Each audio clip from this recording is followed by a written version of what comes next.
ब्रह्म, जो सच्चित आनंद और अनंत है, जो एक मेवाद्वितीय और असीम है, जो नित्य और सर्वव्यापी है, वही ब्रह्म। उसी को तू जान। जो अद्वितीय, अखंड, नित्य एवं आनंद स्वरूप है, वेदांत में जिसे अनित्य विषयों के परे जगत का चिरंतन अधिष्ठान बताया गया है, वही ब्रह्म है। उसी को जान। जिसकी प्राप्ति के बाद फिर अन्य कोई वस्तु प्राप्त करने की नहीं रह जाती, जिसके आनंद के बाद फिर किसी अन्य आनंद की कामना नहीं रहती, और जिसके ज्ञान के बाद फिर कुछ भी ज्ञातव्य नहीं रह जाता, वही ब्रह्म है। उसी को जान। जिसके दर्शन के बाद फिर और कुछ देखने को शेष नहीं रह जाता, जिसके साथ तद्रूप हो जाने पर मनुष्य फिर जन्म मरण के बंधन से छूट जाता है, और जिसका ज्ञान हो जाने पर फिर कुछ भी ज्ञातव्य शेष नहीं रह जाता, वही ब्रह्म है। उसी को जान। ब्रह्मा तथा इंद्र आदि देवता जिस पर ब्रह्म के असीम आनंद का केवल एक कण मात्र प्राप्त कर धन्य हो चुके हैं। ब्रह्मा तथा इंद्र आदि देवता जिस पर ब्रह्म के असीम आनंद का केवल एक कण मात्र प्राप्त कर धन्य हो चुके हैं और उसी में अपने भाग्य की सराहना करते हैं, वही ब्रह्म है। सभी वस्तुओं में ब्रह्म व्याप्त है, सभी कर्म ब्रह्म ही के कारण संभव है। अतः जिस प्रकार दूध में मक्खन व्याप्त है, उसी प्रकार ब्रह्म सर्वव्यापी है, जो न सूक्ष्म है, न स्थूल, न लघु, न दीर्घ, जो अजन्मा, अपरिवर्तनीय, निराकार और निर्गुण है, वही ब्रह्म है। उसी को जान। जिसके प्रकाश से सूर्य, चंद्र और समस्त पृथ्वी मंडल आलोकित हैं, किंतु उनके प्रकाश से जो प्रकाशित नहीं हो सकता, बल्कि जिसके प्रकाश से सभी प्रकाशित हैं, उसी को तू ब्रह्म जान। जिस प्रकार लाल तपाए हुए लोहे के गोले में अग्नि भीतर और बाहर व्याप्त रहती है और वह प्रकाशवान भी रहती है, उसी प्रकार ब्रह्म जगत के अंतर्बाह्य में व्याप्त है और नित्य द्युतिमान भी है। ब्रह्म नित्य और शाश्वत है, उसका साक्षात्कार बिना अविद्या के नष्ट हुए अन्य किसी उपाय से नष्ट नहीं हो सकता। उसका साक्षात्कार बिना अविद्या के नष्ट हुए अन्य किसी उपाय से नष्ट नहीं हो सकता। जो आत्म तत्व है, उसी को तू ब्रह्म जान। वह असीम अनंत परम सत्य है, वह महान है, इसलिए उसे ब्रह्म कहा गया है। ब्रह्म जो निरुपाध, परम शांत, अनंत, एक मेवाद्वितीय और असीम है, सरलता से नहीं जाना जा सकता। ब्रह्म जगत से पृथक है, परंतु ब्रह्म से पृथक किसी वस्तु की सत्ता नहीं। ब्रह्म जगत से पृथक है, परंतु ब्रह्म से पृथक किसी वस्तु की सत्ता नहीं। यदि ब्रह्म के अतिरिक्त किसी अन्य वस्तु का अस्तित्व प्रतीत हो, तो वह मृगतृष्णा के जल की तरह असत है। जो कुछ हम देखते हैं, जो कुछ सुनते हैं, ब्रह्म ही है, अन्य कुछ नहीं। परम सत्य का ज्ञान हो जाने पर समस्त विश्व अद्वैत पूर्ण ब्रह्म ही दिखाई देता है। घट का विचार करने पर जिस प्रकार मन में मिट्टी का भाव स्वतः ही आ जाता है, उसी प्रकार इंद्रिय गोचर प्रपंच जगत का विचार करते ही नित्य प्रकाश स्वरूप ब्रह्म का भाव अपने आप मन में खेल उठता है। जिस प्रकार घट और मिट्टी में कार्य कारण संबंध विद्यमान रहता है, उसी प्रकार वही संबंध ब्रह्म और प्रपंच जगत के बीच विद्यमान रहता है। यह शास्त्र प्रतिपादित सत्य है और तर्क सिद्ध है।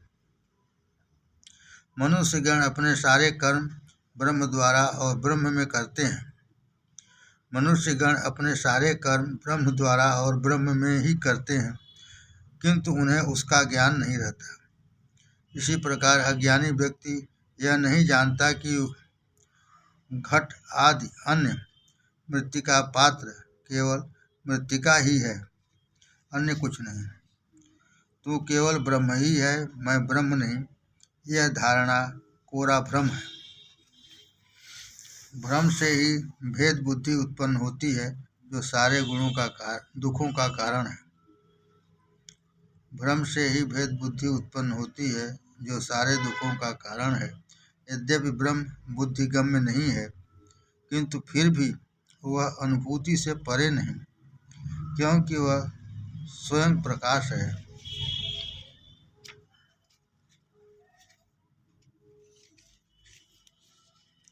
सत्यम ज्ञान अनंतम ब्रह्म श्रुतियों का वचन है। सत्यम ज्ञानम अनंतम ब्रह्म श्रुतियों का वचन है। ब्रह्म ज्ञान होने पर संपूर्ण जगत का ज्ञान हो जाता है। यह उसी प्रकार है जैसे कारण रूप मिट्टी के जान लेने पर घट आदि सभी मिट्टी के पात्रों का ज्ञान हो जाता है। उस ज्ञानी पुरुष के लिए जो समस्त जगत को ब्रह्म देखता है, फिर ध्यान करने न करने, बोलने न बोलने अथवा करने या न करने को और क्या शेष रह जाता है। सर्वोच्च और दिव्य ब्रह्म ज्ञान से जो व्यक्ति विमुख है, उसका जीवन व्यर्थ है। वे मनुष्य होते हुए भी पशुवत है। दृश्य जगत को अदृश्य में रूपांतरित करके प्रत्येक वस्तु में ब्रह्मानुभूति करनी चाहिए। दृश्य जगत को अदृश्य में रूपांतरित करके प्रत्येक वस्तु में ब्रह्मानुभूति करनी चाहिए। मन को शुद्ध ज्ञान में ओतप्रोत करके ज्ञानी पुरुष को परमानंद में निवास करना चाहिए। ब्रह्म अनंत आनंद का भंडार है, अतः एक मात्र ब्रह्म ही परम सत्ता है। फलतः जो सत्य के ज्ञाता है, उसी में शरण लेते हैं। जिस प्रकार नमक का ढेला जल में घुल जाने के पर भी नेत्रों से दिखाई नहीं देता, किंतु केवल जिह्वा द्वारा चखा जा सकता है, उसी प्रकार हृदय के अंतर में प्रवाहित नित्य ब्रह्म बाह्य इंद्रियों द्वारा नहीं जाना जा सकता, केवल सिद्ध गुरु की इस अनुग्रहपूर्ण वाणी द्वारा ही जाना जा सकता है। तू वास्तव में वही ब्रह्म है, इंद्रिय गोचर जगत नहीं। तत्वम असि।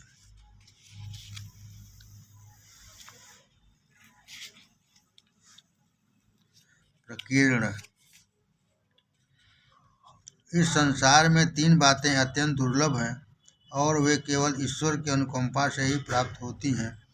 वे हैं मनुष्य जन्म, मुक्ति की इच्छा, महापुरुष की शरण। इस संसार में तीन बातें अत्यंत दुर्लभ हैं और वे केवल ईश्वर की अनुकंपा से ही प्राप्त होती हैं। वे हैं मनुष्य जन्म, मुक्ति की इच्छा और महापुरुष का शरण। येन केन प्रकारेण मनुष्य जन्म मिल गया और वेदाध्ययन भी कर लिया, पर इसके बाद भी जो मनुष्य मुक्ति लाभ के लिए प्रयत्न नहीं करता, वह बड़ा मूर्ख है। बल्कि कहना चाहिए कि निस्सार वस्तुओं के पीछे भटक कर वह मानव आत्महत्या ही कर लेता है। मुक्ति की ओर अग्रसर कराने वाले साधनों में सर्वश्रेष्ठ स्थान केवल भक्ति का है। मुक्ति की ओर अग्रसर कराने वाले साधनों में सर्वश्रेष्ठ स्थान केवल भक्ति का है। स्वस्वरूप के अनुसंधान का नाम भक्ति है। जागृत अवस्था में स्वप्न मिथ्या है और स्वप्न में जागरण की अवस्था नहीं रहती।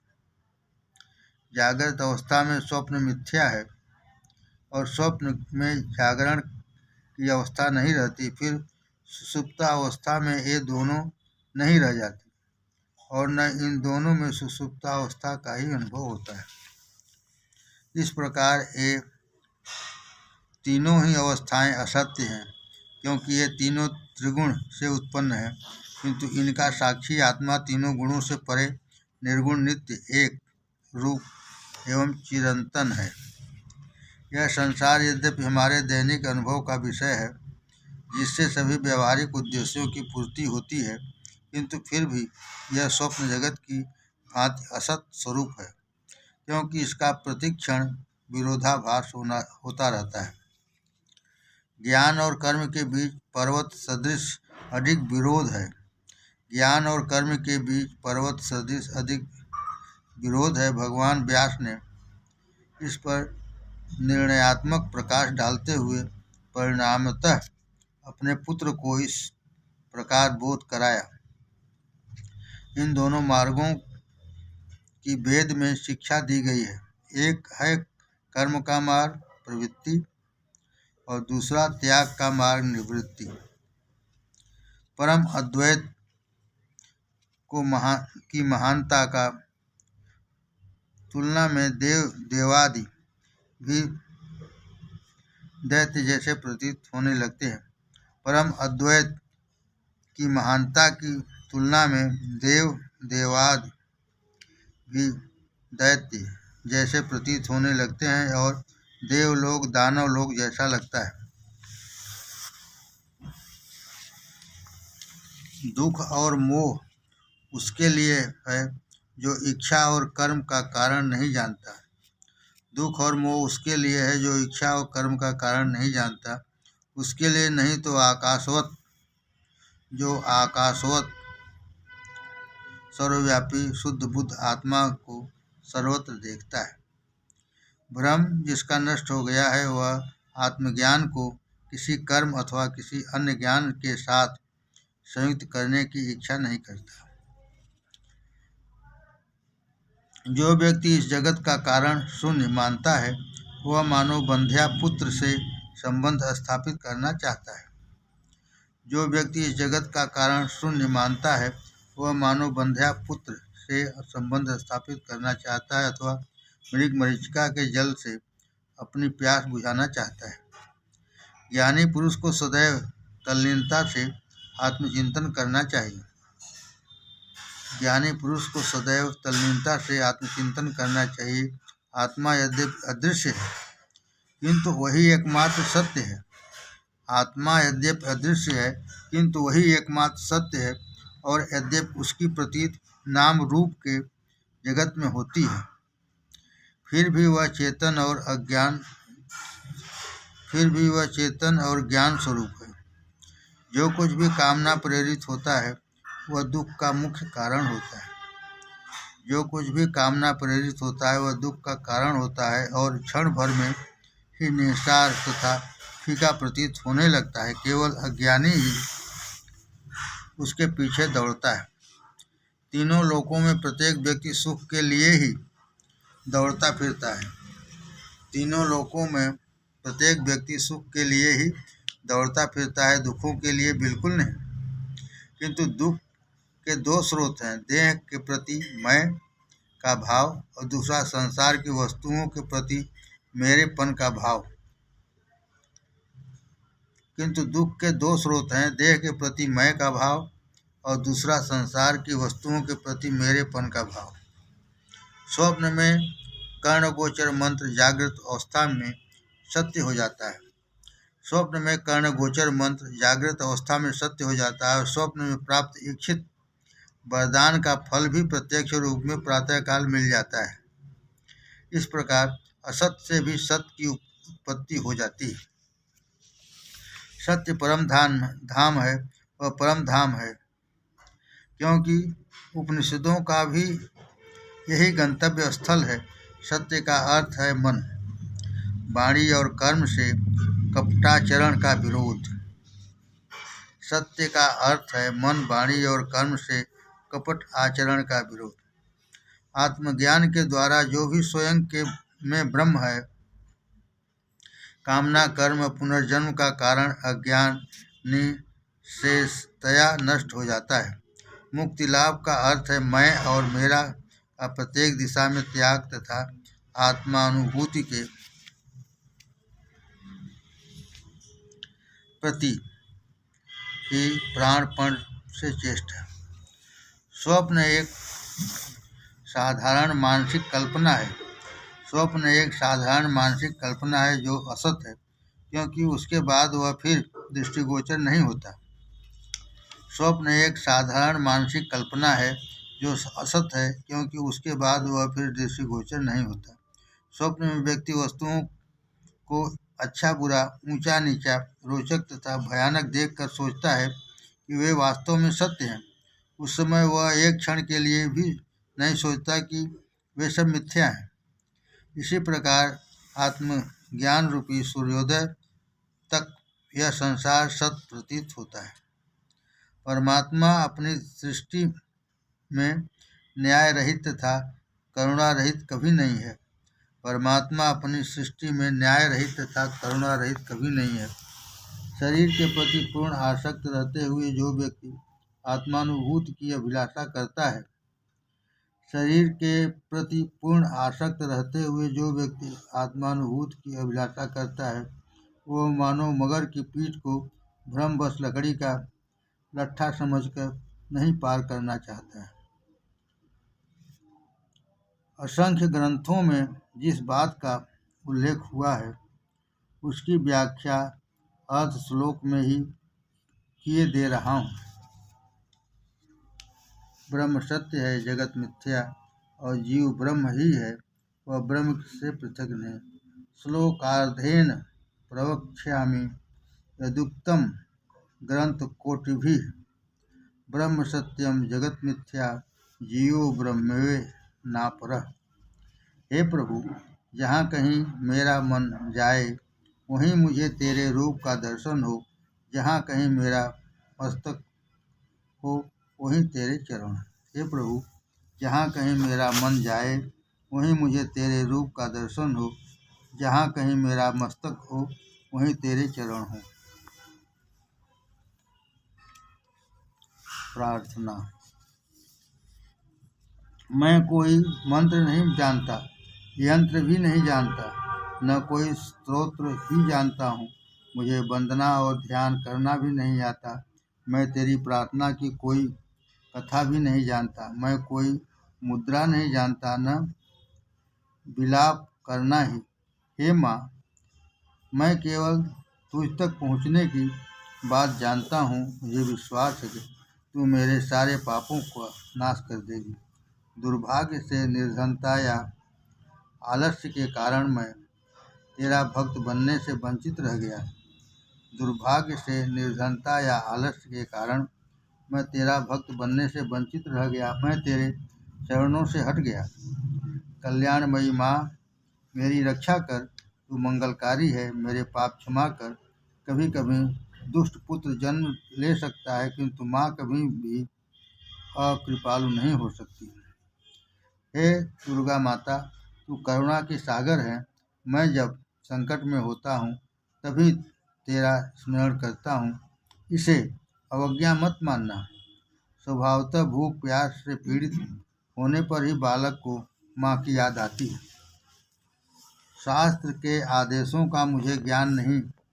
मैं संपत्ति रहित, दीनहीन, साधनों से वंचित, अयोग्य और अकर्मण्य तथा जैसा करना चाहिए वह करने में असमर्थ हूँ।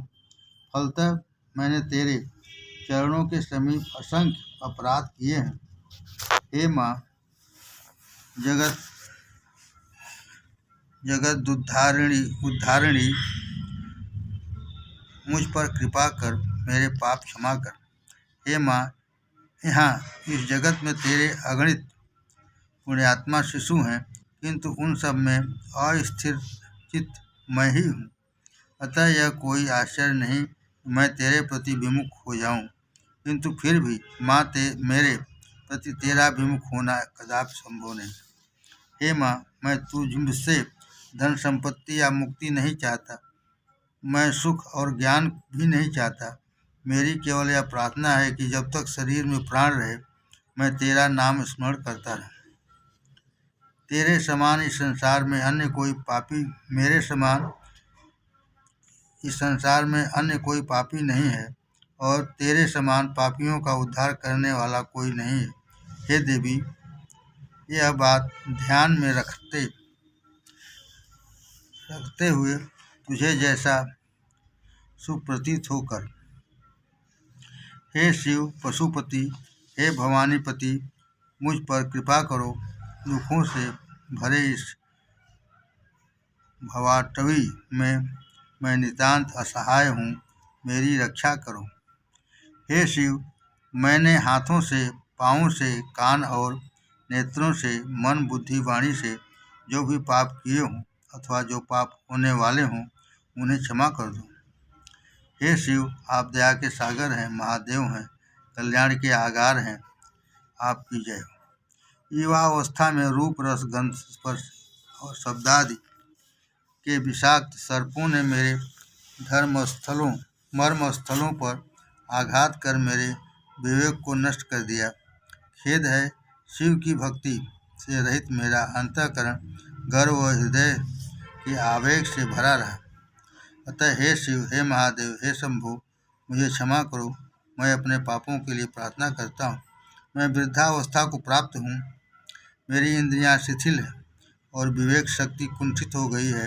अनेक दुखों, क्लेशों, संतापों, भोगों और रोगों से मेरा शरीर जर्जर और दुर्बल हो गया है, किंतु पश्चाताप है कि आज भी मेरा मन शिव का ध्यान न करके कामनाओं और व्यर्थ के विचारों के पीछे दौड़ता है।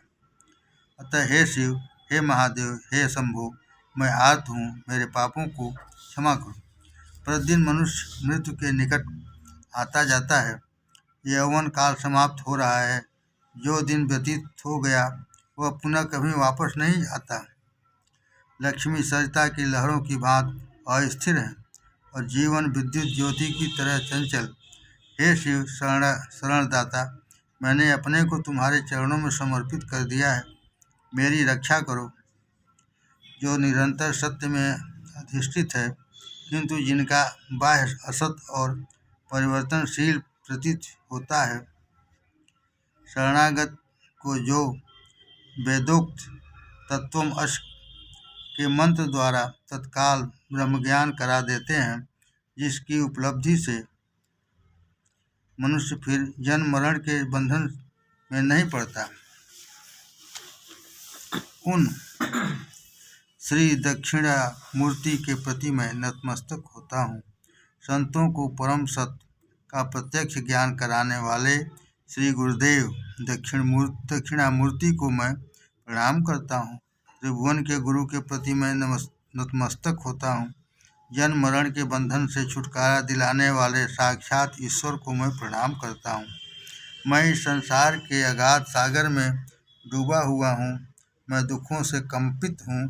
हाय, मैं लोभी, लंपट, अज्ञानी और दुर्गुणों के बंधन में जकड़ा हुआ हूँ।